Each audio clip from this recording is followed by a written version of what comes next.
Witajcie kochani na kanale Tom Guide Kraków. Dzisiejszym tematem będzie Oskar Schindler. Kim był Oskar Schindler? Krakowski James Bond, zawodowy łamacz damskich serc, członek nazistowskiej partii Adolfa Hitlera, spekulant, czy w końcu uzależniony człowiek od nikotyny i koniaku. Z drugiej strony człowiek, który zmienił bieg historii, aż po dziś dzień dla mnie na przykład jest ciągle inspiracją i podtrzymuje nas, dając nadzieję. Opowiem Wam o dwóch faktach związanych z uratowaniem Polaków i w końcu samego Schindlera przez jego Schindlerjuden, czyli Żydów. Będziemy używać słowa Schindlerjuden na Żydów zatrudnionych u Schindlera. Co się dzieje? Blitzkrieg, II wojna światowa zaczyna się, Wehrmacht wkracza do Krakowa i Schindler jako szpieg szuka jakiegoś stanowiska, przykrywki, aby rozpocząć swoją tajną działalność szpiegowską na rzecz wywiadu niemieckiego. Tu za namową Itzhaka Sterna dowiaduje się, że upadła fabryczka, zbankrutowana fabryczka Rekord i tam powstaje fabryka na ulicy Zabłocie, dzielnicy Krakowa za Wisłą, Deutsche Emailwarenfabrik. Na początku zatrudnia Polaków, Czechów i kilku Żydów.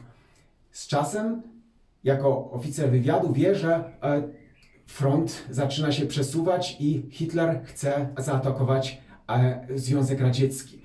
Postanawia w takim razie zwolnić polskich pracowników. Organizuje wycieczkę dla nich do kopalni soli w Wieliczce. Zjeżdżają na dół, w tym czasie kopalnia była zamknięta. Po zwiedzeniu kopalni wszyscy pracownicy dostają wypowiedzenia. Polacy zaczęli głośno przeklinać, złorzeczyć, mówią Schindler, Schwindler i tak dalej. Następnego dnia na ulicę Lipową 4 przed wrota fabryki Schindlera zajeżdża limuzyna, wysiadają z czarnej limuzyny gestapowcy i czytają listę nazwisk tych Polaków zatrudnionych w fabryce. Wszyscy byli już zwolnieni, czyli to pierwsze uratowanie pracowników to właśnie ta, moim zdaniem, właśnie pierwsza lista Schindlera. Następnie mamy czas przeniesienia już fabryki na Morawy. Schindler liczy na to, że ta część będzie wyzwalana przez Amerykanów, dlatego swoją przyszłość wiąże ze swoimi Schindlerjuden.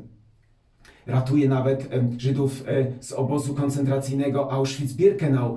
Więc tutaj mamy ten epizod ostatni.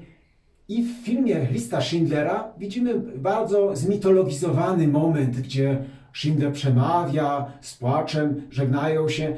To pożegnanie było niestety tragiczne. Prawda jest zawsze bardzo taka ostra. Schindler zaczyna błagać swoich pracowników o pomoc. Najbliżsi pupile Schindlera milczą, boją się. Okazuje się, że zwykli szeregowi pracownicy zgłaszają się na ochotnika, żeby jego prywatnym samochodem Audi Hodge zabrać jego i jego żonę Emilię Schindler w stronę sektora amerykańskiego. Armia radziecka nadchodzi. Gwałcą wszystko, co się rusza. Czeszki, Polki, Żydówki, wszyscy boją się strasznie. I stąd właśnie Schindler, przebrany w strój więźnia, wsiada do swojego Hodge z 8 Żydami i uciekają w kierunku Pragi. Auto musi niestety stanąć w Hawliczków-Brod i tam przesiadają się do pociągu. Nocą Schindler ma straszny sen. Zaczyna krzyczeć po niemiecku, pociąga za hamulec bezpieczeństwa, pociąg staje. I Schindlerjuden są przerażeni. Co to będzie? Od tego momentu Schindler nie może już mówić i myśleć, ani śnić po niemiecku. Musi być z powrotem Czechem. To był jego drugi język oczywiście. I dalej przemieszczają się w kierunku czeskich Budziejowic. Tam muszą już podjąć wędrówkę pieszą. Schindler nie lubiał chodzić pieszo. To była dla niego katastrofa. 2 godziny marszu i nagle widzą żołnierza amerykańskiego przygotowującego sobie jajka. Był bardzo zniesmaczony, że ktoś przerywa mu ten ważny proceder. Na szczęście był to żołnierz amerykański, który władał językiem jidysz. Schindlerjuden opowiadają, że jest ten dobry Niemiec, który ich uratował, opowiadają całą historię. I Schindler, najważniejsze, nie miał wytatuowanego tej wytatuowanej grupy krwi pod pachą. SS-mani wszyscy musieli mieć tatuaż z tą grupą krwi. Też to był który uratował mu życie.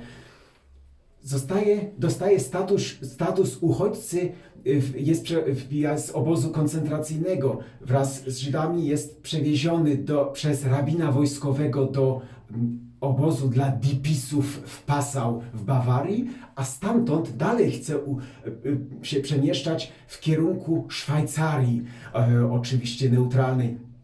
I tak też się staje. Dostaje się do Konstancji już przy granicy szwajcarskiej. To jest już druga część, którą opowiem w drugim odcinku. Za Waszą uwagę dziękuję pięknie. Pamiętajcie, śledźcie mnie, tutaj jest mały dzwoneczek magiczny i w prawym dolnym rogu jest napis magiczny subskrybuj. Dziękuję dotychczasowym subskrybendom. Trzymajcie się, bądźcie razem ze mną. Coraz lepsze, coraz ciekawsze odcinki będą powstawać także w terenie. Życzę Wam miłego dnia. Trzymajcie się, cześć.